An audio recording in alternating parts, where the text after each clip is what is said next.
Hola mis queridos amigos, nuevamente con ustedes su doctor Tigre, el que ronca en esta negra noche neoliberal latinoamericana, sudamericana, ecuatoriana, que hoy día les va a explicar cuál ha sido el impacto de la política en Guillermo Lasso y Andrés Arauz.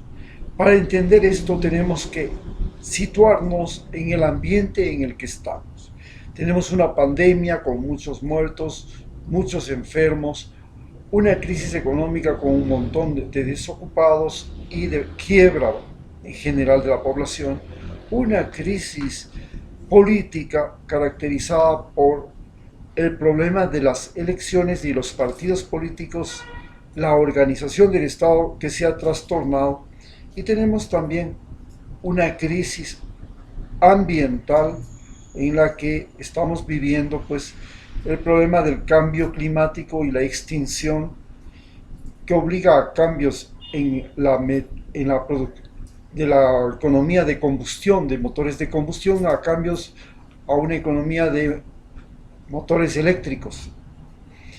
Por otro lado, también estamos viviendo una crisis humanitaria donde vemos la migración, entre las cuales, como a todos nos consta, hace 2 semanas, los ecuatorianos se han visto obligados a salir de su país y unirse a las grandes olas migratorias que salen desde Centroamérica, e inclusive algún padre trató de ayudar a sus hijas a ponerse al otro lado de la frontera en el muro entre México y Nuevo México, niñas de 3 y 5 años que fueron arrojadas desde el lado mexicano al lado norteamericano.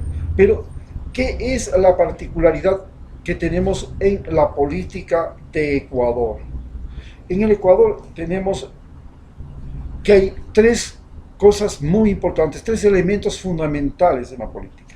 El primero, como vemos aquí, es el militarismo. El segundo es el poder mediático. Y el tercero es el problema de la justicia. El poder mediático durante esta época y ya desde la época de Rafael Correa se convirtió en una pugna porque por primera vez el Estado ecuatoriano tuvo medios públicos, pero además el presidente Rafael Correa pudo disponer de los denominados medios incautados a la banca, que eran los canales y radios e inclusive periódicos que los banqueros tenían, porque en este país los banqueros eran los dueños de los medios de comunicación. El poder mediático es el verdadero poder que tienen los ricos en el Ecuador. Y tuvieron ese poder hasta que llega Rafael Correa y los confronta. Por otro lado, el militarismo, tendríamos que recordar lo que fue el militarismo. El militarismo es como nosotros nacemos como país. El militarismo nos llegó ya desde la conquista española, pero en las guerras de la independencia, los países latinoamericanos se independizaron a través de ejércitos nacionales, y de ahí nos nació una casta militar, un grupo de militares que son en América Latina una casta, son una élite, son un grupo aparte.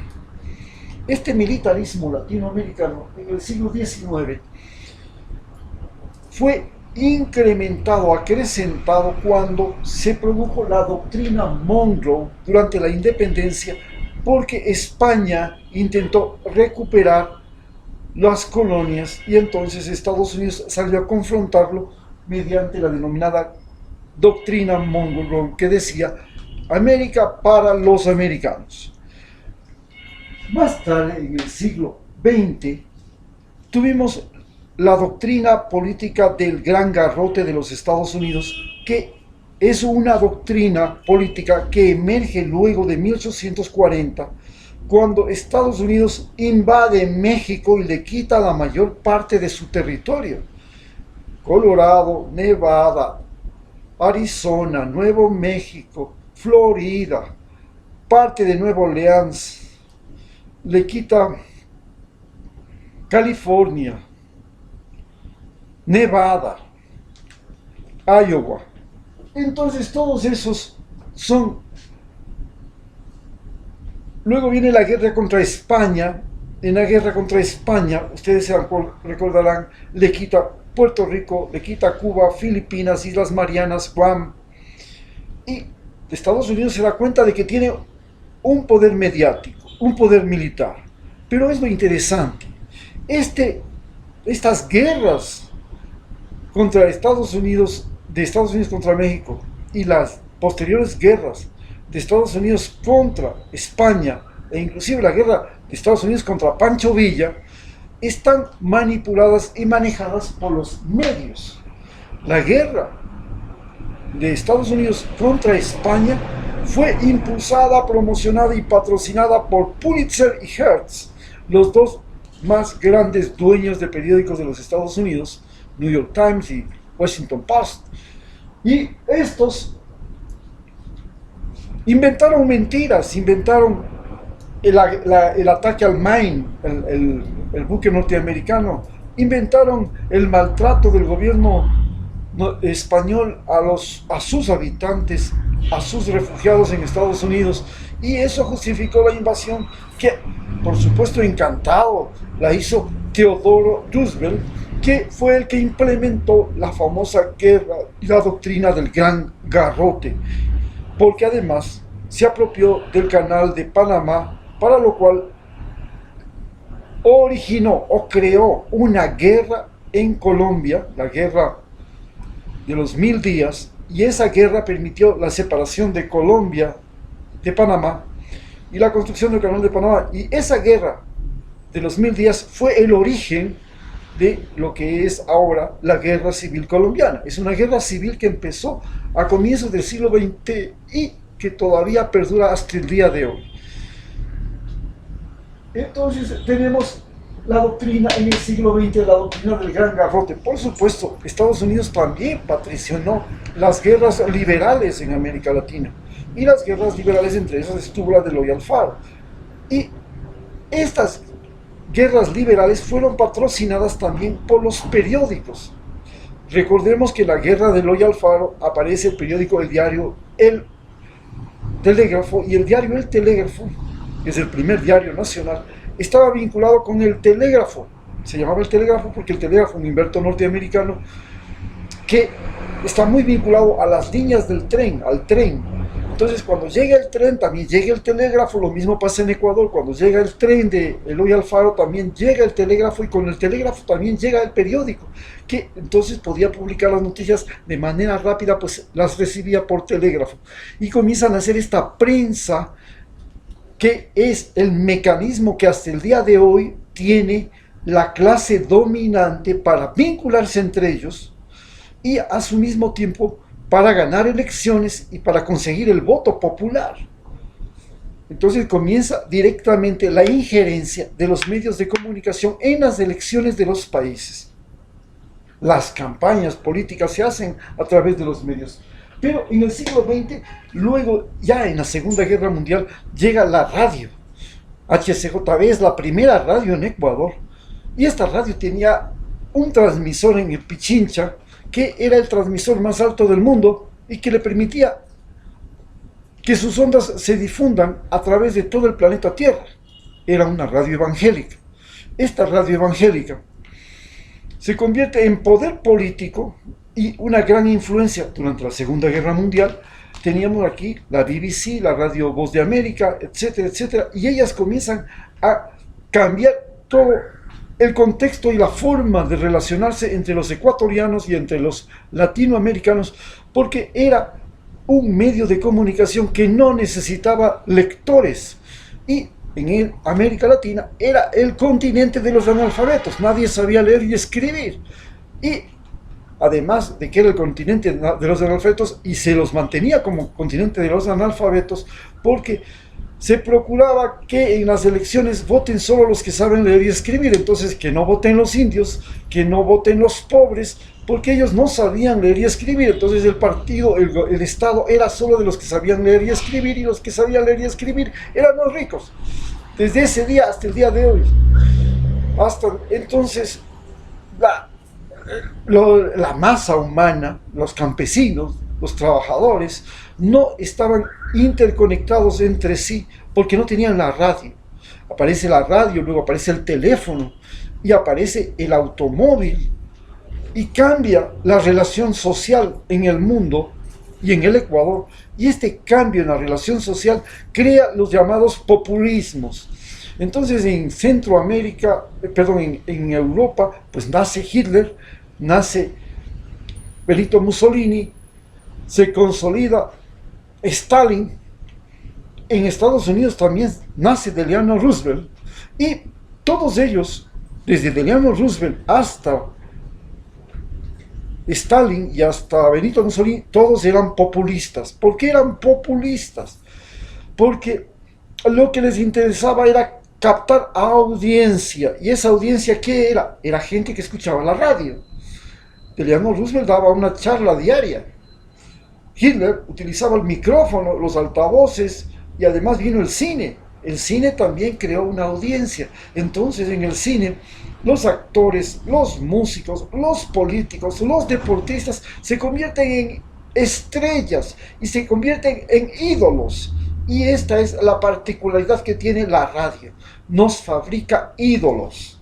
Y tenemos entonces los individuos que logran captar gran cantidad de masa. A tal punto que en Ecuador teníamos un presidente que fue 5 veces electo, Velasco Ibarra, que decía: denme un micrófono y un balcón y yo seré presidente. Y le daban un balcón y un micrófono y él ganaba las elecciones fácilmente, porque había una nueva forma de comunicación. Pero llega la época de la televisión, y cuando llega la época de la televisión las cosas son aún más importantes, más impactantes. Ya no se necesita reunir a las masas en la iglesia, ya no se necesita reunir a las masas en la procesión, ya no se necesita reunir a las masas en los estadios, como en el Coliseo Romano, sino que se puede ir directamente a la casa. Pero además la televisión y el cine hacen algo extraordinario. Nos hacen creer en algo que no es creíble. Entonces comenzamos a ver películas y creemos en las películas, creemos en los actores, creemos en esas fantasías.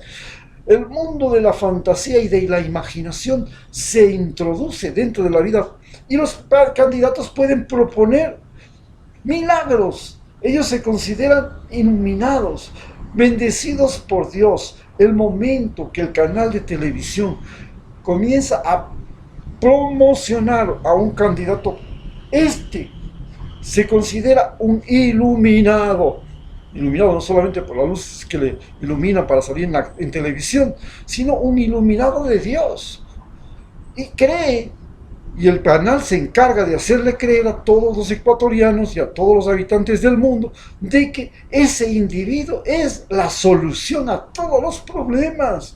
Y es lo que estamos viviendo en estas elecciones.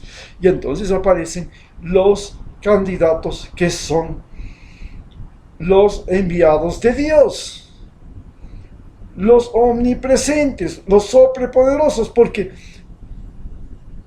con la televisión sucede algo extraordinario. Los malos se pueden volver buenos. Por ejemplo, si usted coge la vida de Al Capone, cuando termina de ver la película de Al Capone es bueno. Si usted coge la vida de Pablo Escobar y termina de ver todo lo que cuentan de Pablo Escobar es bueno. Porque en la televisión, si usted logra centrar la atención sobre un individuo, ese ya se convierte en algo bueno. Por ejemplo, Carlos Vera. Carlos Vera tiene ahora programas que salen en 2 canales de televisión de él haciendo campaña política, porque él, como todos sabemos, junto con Fernando del Rincón, Carlos Vera, ese peruano que no me acuerdo el nombre, son sicarios mediáticos, Ellos son sicarios mediáticos, no hacen periodismo, ellos hacen sicariato mediático. ¿Por qué? Porque la televisión comienza a tener un rol diferente. Ya no es solamente el rol de convocar a las masas, sino que comienza a señalar quién es el bueno y quién es el malo, quién es el correcto y quién es el incorrecto, quién es el sabio y quién es el tonto, quién es el inteligente y quién es el estudioso. Nos comienza a enseñar a nosotros Y eso es importante. La televisión se convierte en un medio educativo y en un medio educativo tremendamente asimilable porque ya no se necesita hacer el esfuerzo de leer. El cine y la televisión nos cambia la forma de aprender. Lo que uno puede aprender en una película, en un documental, es lo que podría aprender en 10 libros. Entonces nos cambia el sistema de aprendizaje y además ellos comienzan a captar también a través de la noticia la realidad y a través de las películas la fantasía y nos ponen a nosotros en ese juego, el mundo real y el mundo irreal, y esto es lo que les da el enorme poder a los banqueros. Ellos se apropian de los medios de comunicación del Ecuador y tienen Gamavisión, Telecentro, Teleamazonas y los que se dice oligarcas de Guayaquil tienen a Ecuavisa. Los oligarcas de Cuenca tienen a su canal también, el canal cuencano. Es decir, se convierte los medios de comunicación en el medio más importante de ejercer el poder y el control social que tienen las clases dominantes. Entonces, comenzamos a vivir ahora una guerra mediática en este gobierno de Lenín Moreno. El medio público creado por Rafael Correa con el financiamiento de Chávez pasa a ser aliado de los medios privados y los medios incautados, inclusive en este momento, están siendo usados y utilizados contra Rafael Correa y son aliados, todos forman como dicen, un cartel, el cartel de los medios de comunicación ecuatorianos, y todos los canales están contra Rafael Correa y Andrés Arauz. ¿Por qué? Y le dicen que le van a quitar la libertad de prensa. ¿Dónde y cómo se crea este concepto de libertad de prensa? La libertad de prensa es la libertad que tenía Hertz, la libertad que tenía Pulitzer, para decir lo que le daba la regalada gana e inducir inclusive a la guerra. CNN es una empresa que se crea a partir de International Telegraph Telephone, una empresa de telefonía y de telégrafo que dominó Estados Unidos y que llegó a Chile. Y cuando estuvo en Chile y Salvador Allende sube al poder, esta empresa es la que dirige el ataque de Estados Unidos contra Salvador Allende, con Kissinger y Nixon como los funcionarios públicos de los Estados Unidos, mientras ITT logra destronar y colocar a Pinochet en el poder. ITT compra CNN. Ahora CNN ha sido la que, por ejemplo, escondió que Saddam Hussein no tenía armas químicas, porque si no tenía armas químicas, si no tenía armas nucleares, no se justificaba la invasión de Estados Unidos a Irak. Y sin embargo, no lo dijo y hasta ahora no lo ha dicho. Tampoco también camufló y motivó y encubrió la invasión de Estados Unidos a Libia, y encubrió la invasión de Estados Unidos a Afganistán, y encubrió la invasión de Estados Unidos a Siria. No ha hecho ninguna denuncia, a pesar de que Julian Assange ha mostrado pruebas evidentes de que Estados Unidos violó los derechos humanos y tiene que ser juzgado por la Corte Internacional de Justicia de La Haya.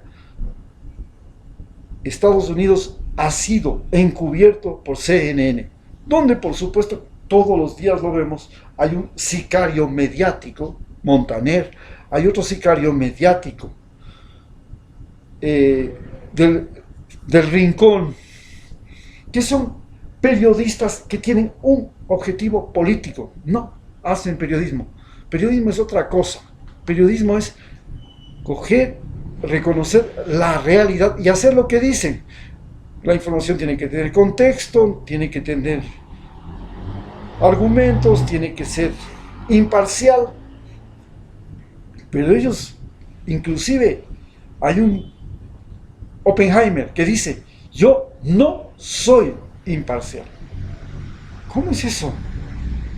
¿Cómo puede decir que no es imparcial y es periodista al mismo tiempo?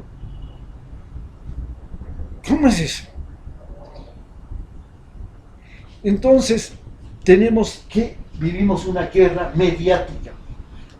Pero esta guerra mediática llega al Internet, y en el Internet tenemos una cosa especial, algo nuevo. Primero, ya no es propiedad de los medios, de los dueños de los medios de comunicación, del país, de la oligarquía, de los banqueros. La Internet no es de ellos. Segundo, en las redes sociales todos somos periodistas, todos somos analistas, todos somos científicos, todos somos informantes, todos somos críticos. Y entonces cambia. La Internet nos cambia de ciudadanos, individuos con deberes y derechos que los decide el presidente, el Congreso y la Corte de Justicia de cada país, y en cada momento, y si cambia el presidente, cambiaron todos los derechos de esos ciudadanos, a internautas. ¿Qué es un internauta? Un individuo que tiene la capacidad de conocer, decidir, todos los días está aprendiendo algo, está conociendo algo y está decidiendo sobre algo. Este es el internauta, este se llama persona. Persona es el individuo que tiene personalidad. ¿Qué es la personalidad? Es el ejercicio diario de todos, de cada minuto, de decidir por sí mismo en todo. Y esto es lo que nos convierte la Internet. Y tenemos ya una nueva vida. Antes teníamos una vida biológica, ¿sí? Nacer, crecer, reproducirse y morir. Y ya, usted conténtese con eso. Luego tuvimos una vida social. Hay que ser ciudadano, migrante, extranjero, indocumentado, ilegal, perseguido político, en fin, teníamos una vida social y una vida biológica. Hoy tenemos una vida virtual, una vida diferente, donde sus ideas, sus pensamientos, sus cosas, sus conocimientos, sus chistes, sus amigos, todo, están viviendo por tiempo indefinido en una nube, donde usted envía sus fotografías, sus pensamientos, sus comentarios, todo. Y allá se quedará más allá de su vida. Usted ya no es un individuo que solamente vive el tiempo para el que nació y murió. Usted va a vivir indefinidamente y va a vivir en el espacio, en este nuevo mundo que se llama Internet, este nuevo mundo que se llama mundo virtual. Entonces los gobiernos tienen ahora un nuevo problema. La Internet entra en las elecciones. Y estas elecciones entonces tenemos un gran problema, que las máquinas ahora controlan la mente humana. Ya las redes sociales son manejadas por computadoras. Y estas computadoras buscan cuáles son sus adicciones, cuáles son sus búsquedas, cuáles son sus caprichos, sus necesidades, su interés. Y la computadora solita le manda ahí propaganda, información, películas, lo que usted ni siquiera le pide, ya se le ofrece solita. La Internet ahora es una ofrecida, como esas prostitutas de la calle que vienen corriendo a usted a buscarle para ver si hay algo. Lo mismo es la Internet en este momento. Y estas máquinas tienen el gran problema de que han sido utilizadas ya para ganar elecciones tramposas, como lo hizo Donald Trump, como lo hizo Bolsonaro, como lo hizo Lenin Moreno con la consulta popular. Comenzaron a inducir mentiras, a inducir falsedades, a manipular. Por ejemplo, se manipula la idea de que no, si Arauz gana, vamos a ser como Venezuela. Sí, pero si Venezuela es un problema. ¿Por qué Venezuela es diferente de Ecuador? ¿Por qué Venezuela es diferente de Ecuador? Porque Venezuela era el principal proveedor de Estados Unidos de petróleo y Venezuela no producía nada. No, todo lo que hacía era importar de Miami, de Colombia, de Panamá. Y entonces, cuando decide Venezuela separarse de Estados Unidos, a Estados Unidos no le gusta la idea porque ella le consideraba algo menos que un Estado libre asociado, o sea, peor que Puerto Rico. Era un sitio de explotación petrolera y eso era todo, punto. Porque Estados Unidos nos convirtió en el siglo XX en el Ecuador proveedor de banano, Chile proveedor de cobre, México proveedor de petróleo, Brasil proveedor de caucho, Perú proveedor de caucho, Paraguay, Argentina, Uruguay proveedores de carne, de trigo.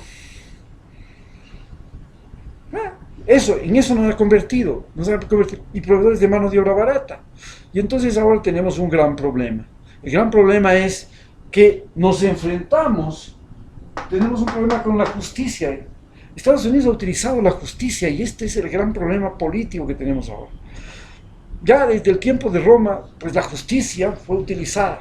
Recordemos cómo le juzgaron a Cristo la semana pasada, en la Semana Santa. El problema es la justicia. Entonces, los romanos tenían uno que se llamaba el Código Romano. Ellos inventaron las leyes.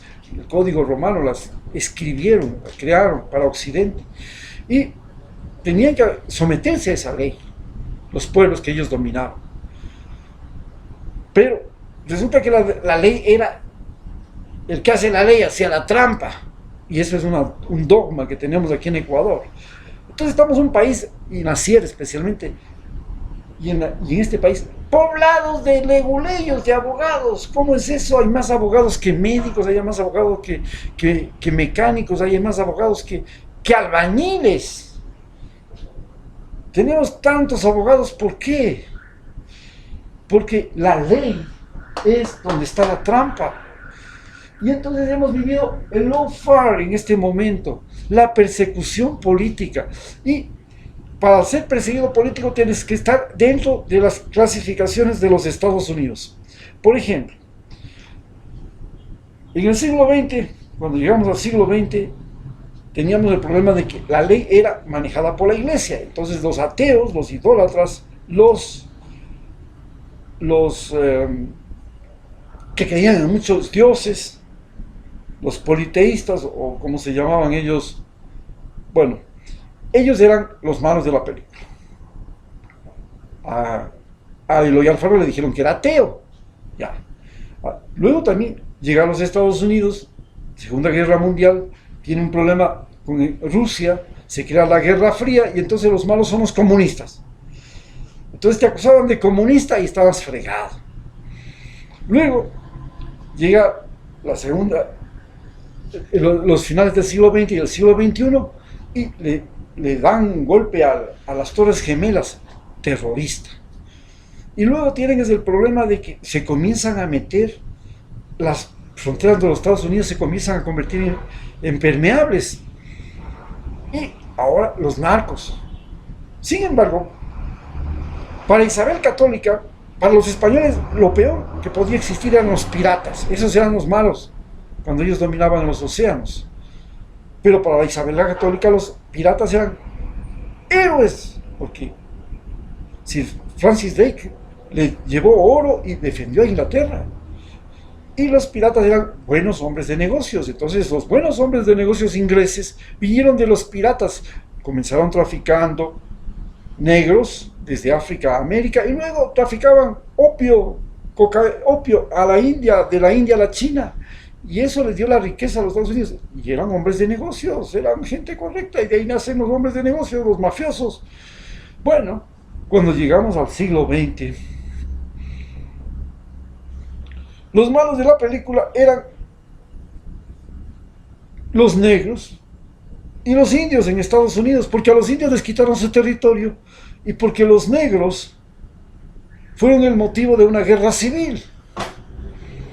Y entonces desde ese día los negros y los indios en Estados Unidos han sido mal vistos. Luego los malos eran los mexicanos. Ya no es solamente que eran malos, eran feos. Y había que quitarles la tierra porque eran malos y eran feos. Así que por eso les quitaron el territorio mexicano.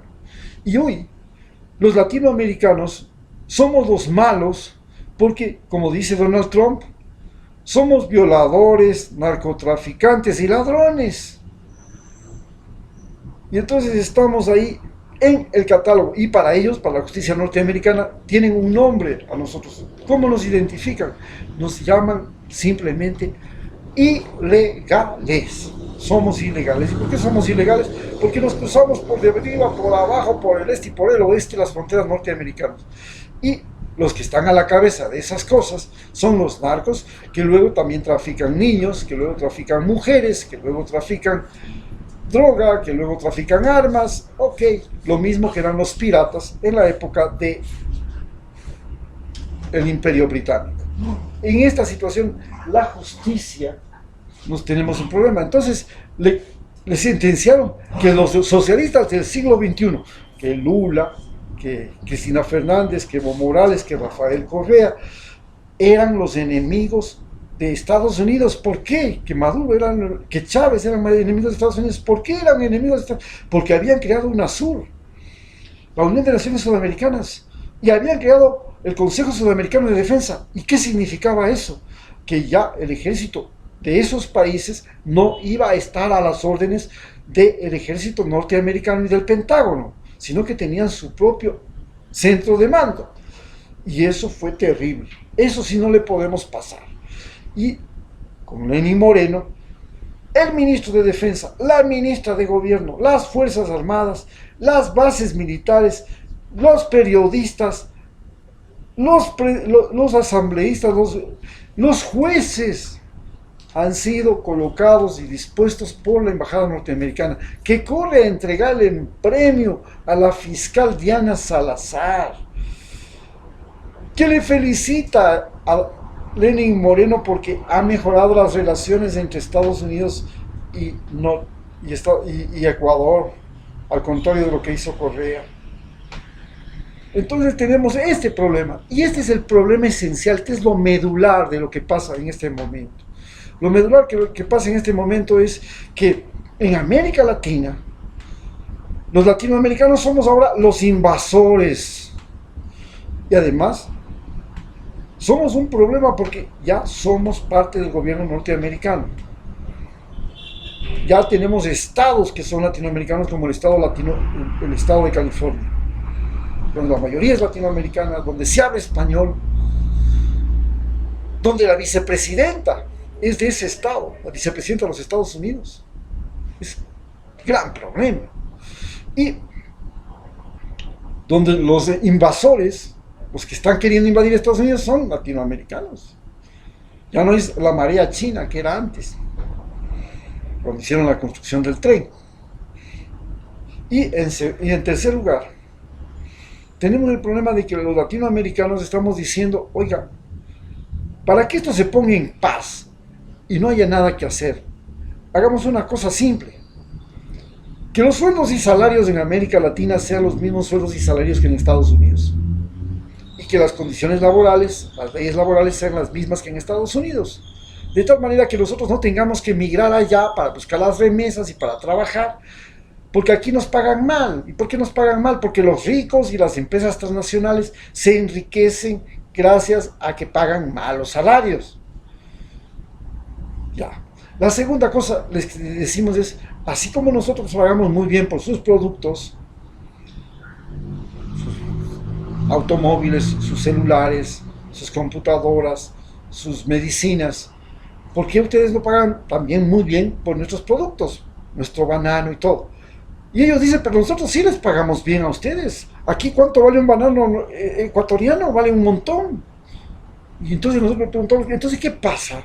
¿Por qué en Estados Unidos vale tanto un banano ecuatoriano y aquí en Ecuador vale tan poco?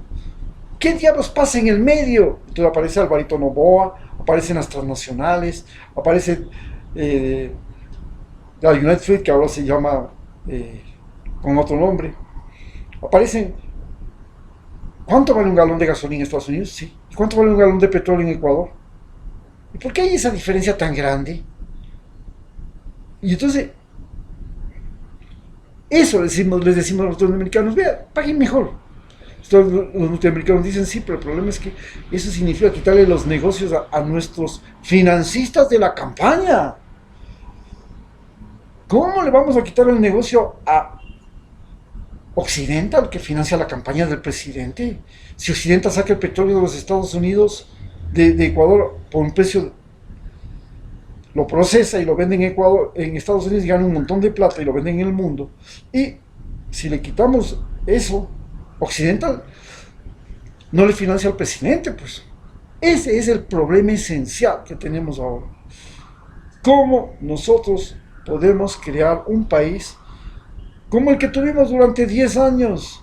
Con las mejores escuelas, con los mejores hospitales, con las mejores carreteras, con las mejores conexiones de internet, con la mejor electrificación, con los mejores puertos de aeropuertos. ¿Cómo podemos volver a tener? Si después de eso lo que caímos fue en este desgraciado gobierno, donde hemos tenido más muertos, más enfermos, catástrofes, crisis económicas, desbande, migración, bueno, todo. Y entonces ahí viene la disputa entre Guillermo Lasso, que está por volver a ese pasado y volvernos al redil de los países del patio trasero, y nosotros que queremos liberarnos. Porque lo que finalmente se quiere es que Estados Unidos deje de ser imperio, ya no tenga bases militares fuera de Estados Unidos y no sea el que tiene que poner gobiernos, el que tiene que poner leyes, el que tiene que controlar la justicia, el que tiene que controlar la policía, el ejército de nuestros países.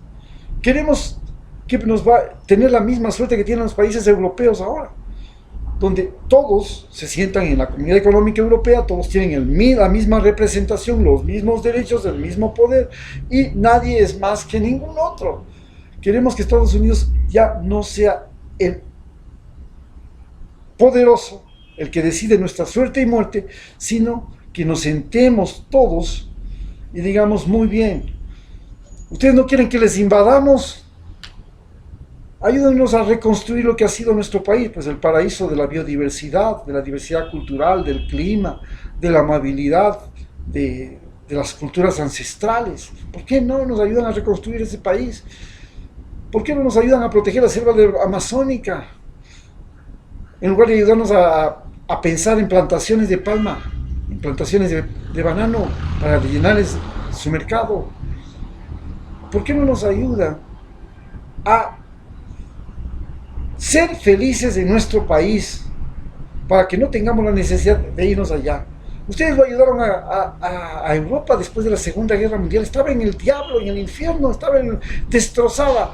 ¿Cómo pudieron ustedes ayudarle a renacer? ¿Por qué ustedes no nos ayudan a salir de este infierno que se ha convertido América Latina luego de la pandemia? En lugar de ser los opresores, los explotadores, los engañadores, los mentirosos, los que nos ponen gobiernos, los que nos ponen soldados, los que nos ponen jueces, para que nos aprieten la garganta. Muchas gracias.